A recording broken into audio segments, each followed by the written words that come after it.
Good evening. Tonight's special guest is Yvonne Brewer. Yvonne hails from Cork, Ireland, and has received much acclaim for her poetic works. So without further ado, I give you Yvonne Brewer.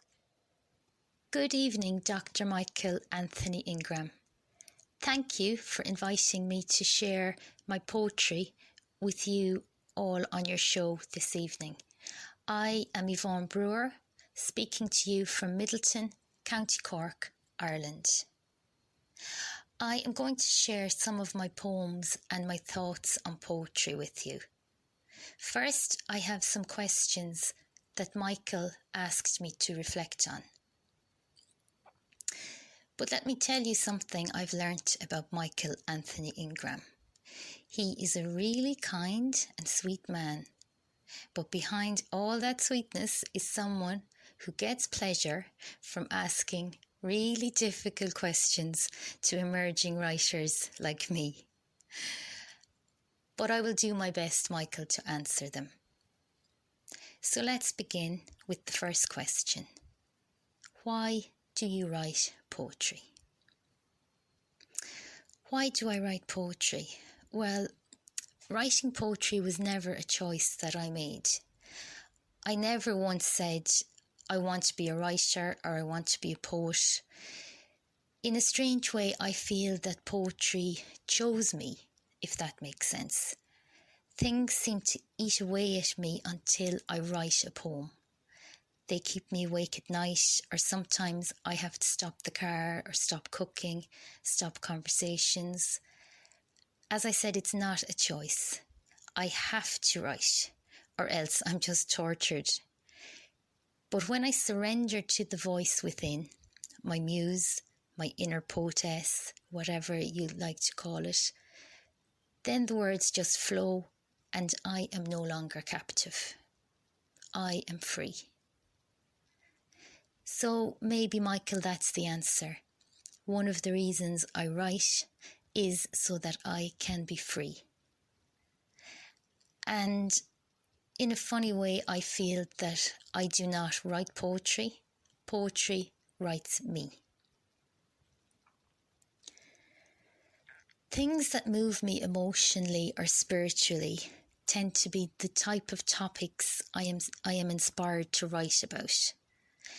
My poetry falls in a few different categories, and the poems that I want to share with you tonight are based on the themes of nature, motherhood, and in recent times, the sorrows and losses of Ireland's past have become the subject of my writing, and that's a subject that I plan to write more about in my next book. Now, I think it's only appropriate that the first poems I share with you this evening have an Irish-American connection. My first poem was written about a woman called Helen Phillips, who left County Mayo, Ireland, in the early 1900s for America, and she never returned. Her granddaughter, Linda Dunn, told me about her life and her life story, and this inspired me to write the poem called Éile Bán, two Irish Gaelic words that means white swan. So here is my first poem for you tonight, Éile Bán. I saw a white swan swimming alone in an emerald green lake in County Mayo. She sang a sweet song, Éile Bán. Her sound filled the air with gold. And I thought of you, brave Helen, and how you too swam alone, as you elegantly held your head so high, sailing away heavy with echoes of goodbye. You followed your heart, you let your spirit dance. Love flowed, you honoured the chance. shining a light so bright, spreading your wings so white. You flew, you soared, creating a new nest, until your name, Helen, was whispered, come now and rest.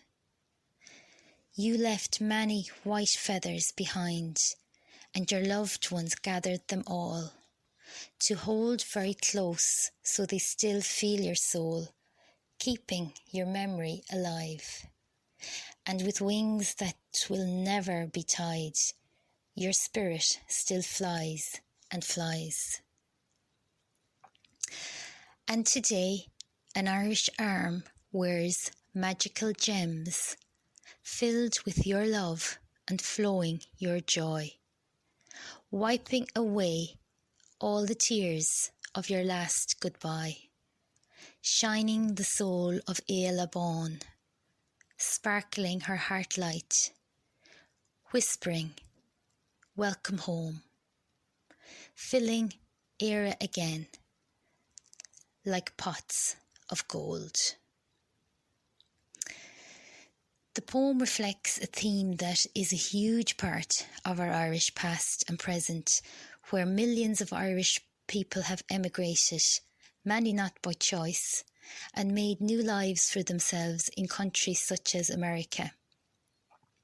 We still have such a very strong bond with countries like America because of this, as so many of our ancestors settled in faraway places. But I often ask myself, did they really settle? Did their souls settle? Did they always carry that longing to return home? I think so. Another poem on the subject of emigration that I'd like to read for you is called The Bowl of Shamrock. The Bowl of Shamrock. A day for remembering those who left our shores, those who carried loss and heartbreak to other lands, those who built new worlds with hopeful hands, those who never left their green island, always stayed at home.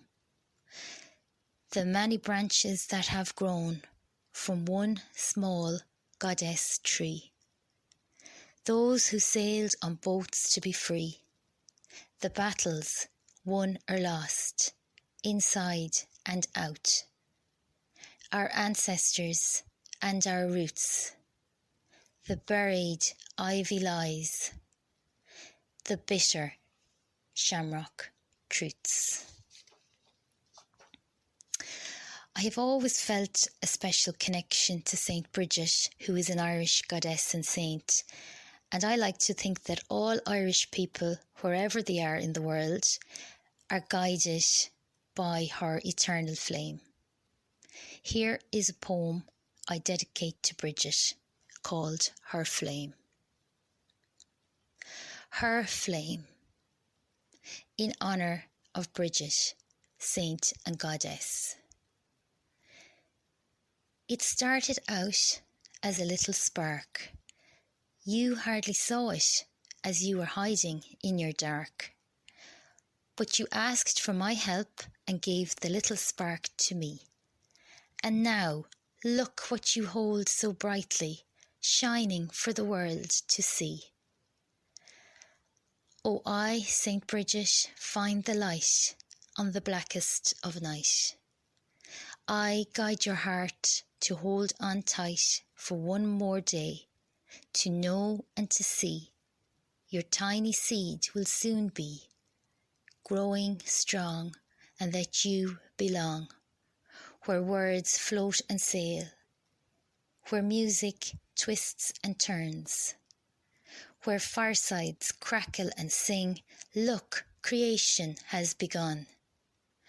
Darkness of winter will pass, and on spring's first day, your heart will wear a new dress. Your soul will wear shiny new shoes. You will dance and skip and jump and reach to the top of Bridget's bright light, O blessed healing flame.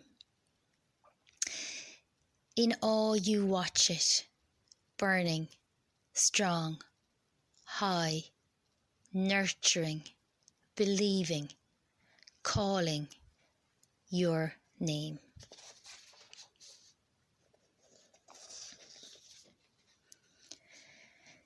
How has your idea of what poetry is and what poetry can do changed since I began writing poetry? Now, that is such a good question, Michael Anthony Ingram. But I really wish you had asked someone else. No, on a serious note, I do not think my idea of what poetry is has changed very much actually since I began writing poetry. I always believed that poetry is like a door. It's an opening to spiritual places or our emotions. It helps us find joy or freedom. It can be a door that leads us to understanding and awareness. Poetry is like a door that we choose to open or close when we want to. I also see it as a door that can lead us into dark caves or dark rooms, representing our past, our family's past, our country's past, in order to return to those souls who may have been forgotten. And they need us to touch their souls with our presence so they can finally find peace.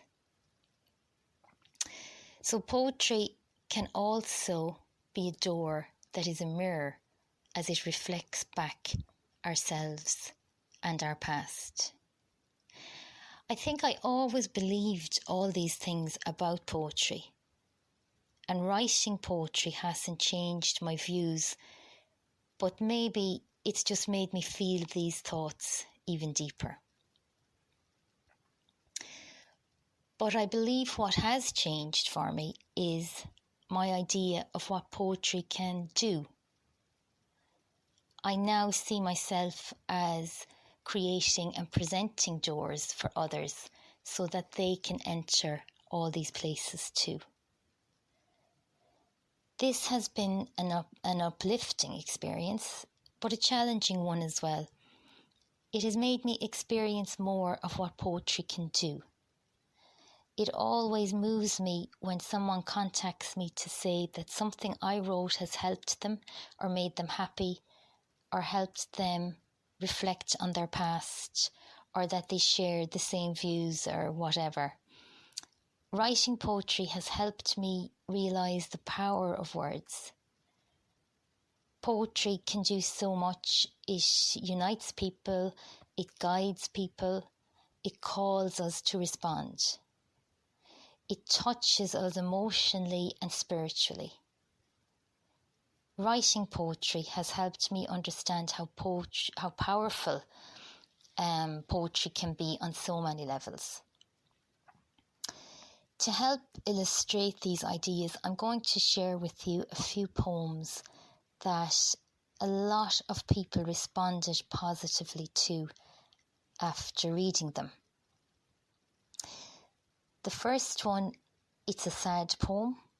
It's a poem that I wrote about a mother in a mother and baby's home in Ireland when I heard a woman speaking on a radio programme one day.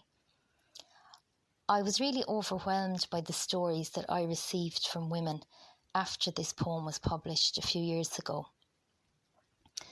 And having two children, two sons myself, I cannot even think of the pain and suffering these women endured. This poem is for all who can relate to this kind of suffering. It's called The Child That She Could Not Bring Home. They ripped you from my teenage womb in a dark, loveless room. They dragged you from my helpless arms, but not from my broken heart. Stole my child, but didn't steal memories that would tear a soul apart. The spring morning that they took you, I sat on a white, cold bed, and I thought, I am a ghost mother now, walking like the dead. This bed is like my grave. And I stared at my little child's future that I had no power to save. The spring morning that they took you, I was so empty, except for a heart filled with sorrows, heavy with grief for all the black tomorrows. So I gave you all I had that day, a heart of sweet golden tears, that I quietly wept as you soundly slept, unaware of your mother's fears. One tear for every moment and every year that I would not be there, when you cried or when you smiled, or wondered, did she ever care? How I blessed you with my tears of hope and gold, and begged that somehow your little soul would remember the young girl who sat all alone that spring morning in that dark, loveless room, crying for you, the child that she could not bring home.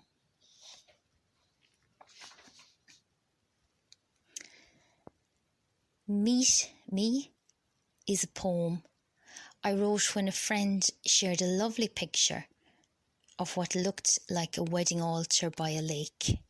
And this also has been a popular poem of mine that got a lot of response, including people who contacted me to say that they were reading it on their wedding day. The poem is called Meet Me. Meet me at the edge of the world, where earth merges with water, where green trees hang easily, staring at their reflections in still fairy mirrors, as they hold a space for lovers like us to hold hands, to hold hearts, to hold on. And they drop their favourite leaves like pebbles into the lake, to celebrate the loving promises we will make, as my flower-painted hand you take forever.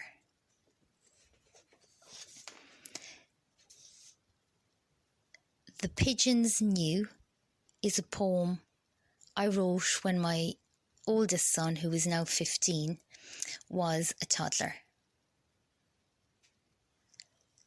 The pigeons knew. Cloud carriages, she thought. Then he pointed. Look, Mum, cloud pigs. They sat under the shady sycamore, hair dotted with twigs, feathers falling, fairy voices calling, butterflies circling her little boy's hair, magic everywhere, only seen by a few. The trees, the wind, and the pigeons knew.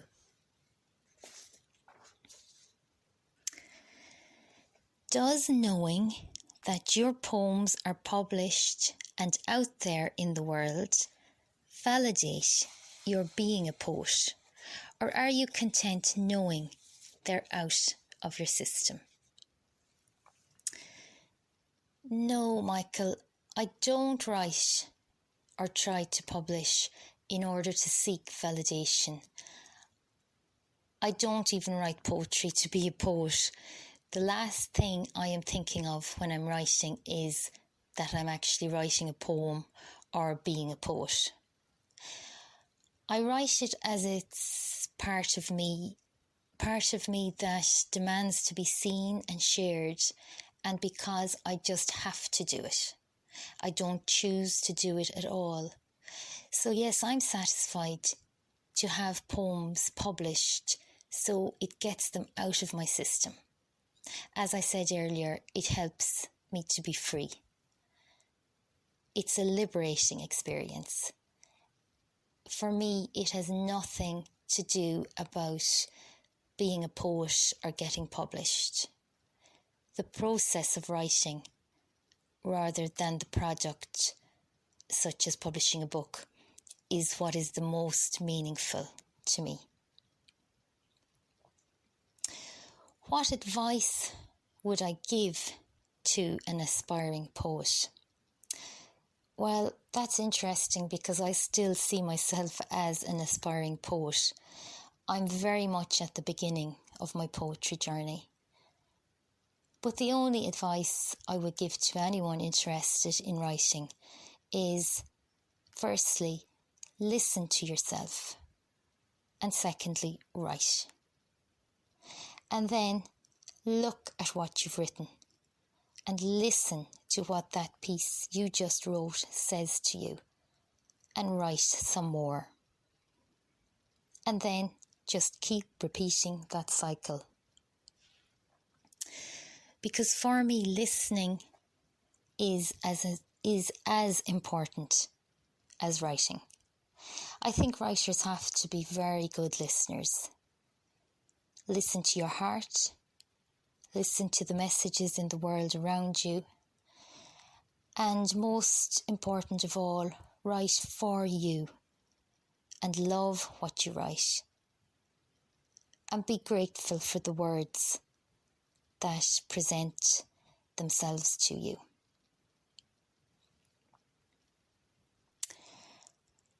And the last question that Michael has asked me is, do you think you were meant to be a poet? Well, one of the things that I do is that I write poetry from time to time. It's probably only a tiny part of who I am. I see myself as a mother, a carer, a teacher, a lover of life, who writes from time to time. And I am meant to be all those things. So yes, I do believe that I am meant to write poetry. I don't know if I am meant to be a poet, but I do know that poetry helps me to find meaning. It helps me to explore who and what I am meant to be. And though I am 46 years old, I am not finished trying to find out who or what I am meant to be.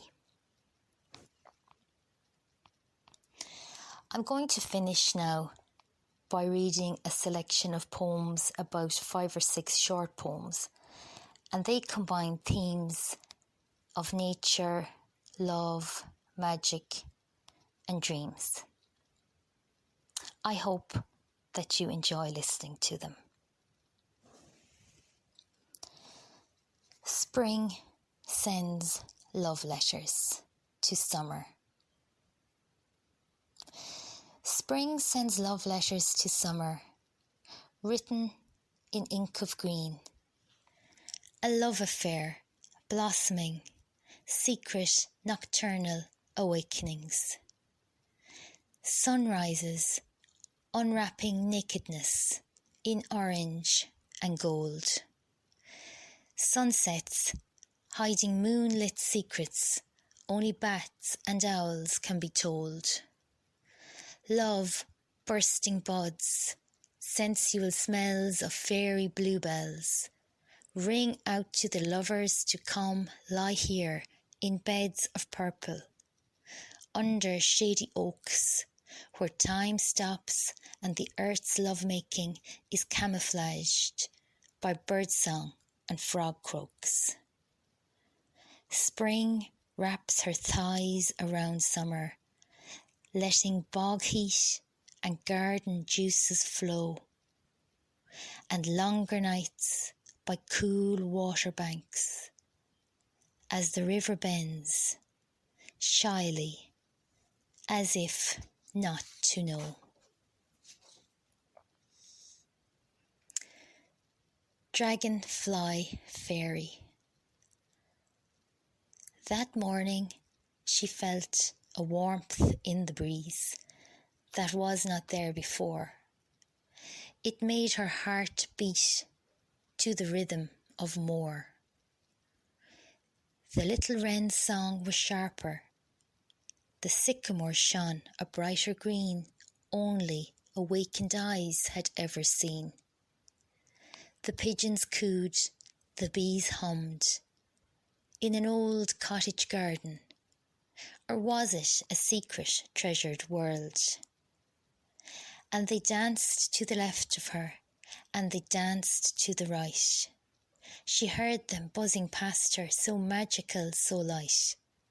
Her eyes followed the dragonfly pair, who flew higher and higher without a thought or a care. As they danced, she felt the earth under her spin. And then she saw her, with her bright eyes and shining soul, warm heart and healing hands. And the dragonflies, they danced, they danced. In a slice of ice. In a slice of ice I saw her face, standing tall in a river bed, feather-like sword under her head of flowing red hair. Muddy footprints broke her bones, quashed the truth of her heroism, her strength. The men she murdered, the women she saved from brutal lives, with a slash of a sharpened feather, as they slayed with rusty knives. Her memory forever frozen, captured by a rabbit shaman, waiting for a library to open as he explored the stories, written with icicle fingers on flowing waters that wait for nature to pause and open its book of no words and iced pages, holding sacred tales of hidden swords, buried goddess warriors, and forgotten sages. Piano fingers. I never played the piano, but I let my fingers lead me to tender spaces, darkness hiding faces, unsung lines carried by owl and bat under indigo skies, choking lyrics you swear are midnight lies. And so you convinced me to never study music, as my feet could not dance, until you saw me in a dream playing a glass piano, and my eyes trapped you in a sweet sounding trance. No Cinderella. Are you sorry for all the chimes you did not hear? Passing time, faces disappear. Did the hands of time reverse as no shoe in your box would fit? Rotten wine, she laughed. A broken bottle, one heart halved. This is the mantra of the last day, left holding all the words he did not say. There is no midnight ending. The big hand quivers to 10. Glass slippers on the feet of masked men. I see faces. For as long as I've known myself, I see faces in strange places. Clouds, stones, ceilings, hands, feet, shadows, rain, grass, stars, waves, eyes, sand. Today, I saw your face in a fallen tree. As always, it didn't see me.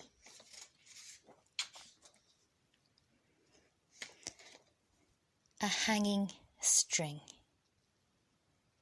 Sometimes it takes a rainy Sunday night of lonesome meandering through over-ploughed fields to inscribe the real cries of the only path a heart wants to exhale.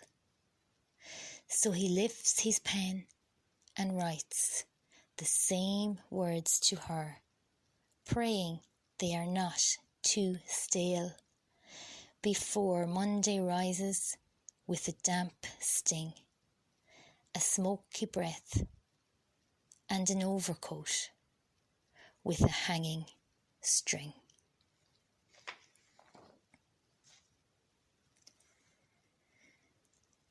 Thank you again to Dr. Michael Anthony Ingram for inviting me to speak to you and read my poetry to you all tonight. Thank you for being here and listening. Go raibh míle mhaigimh iarrthóir slán agus beannacht.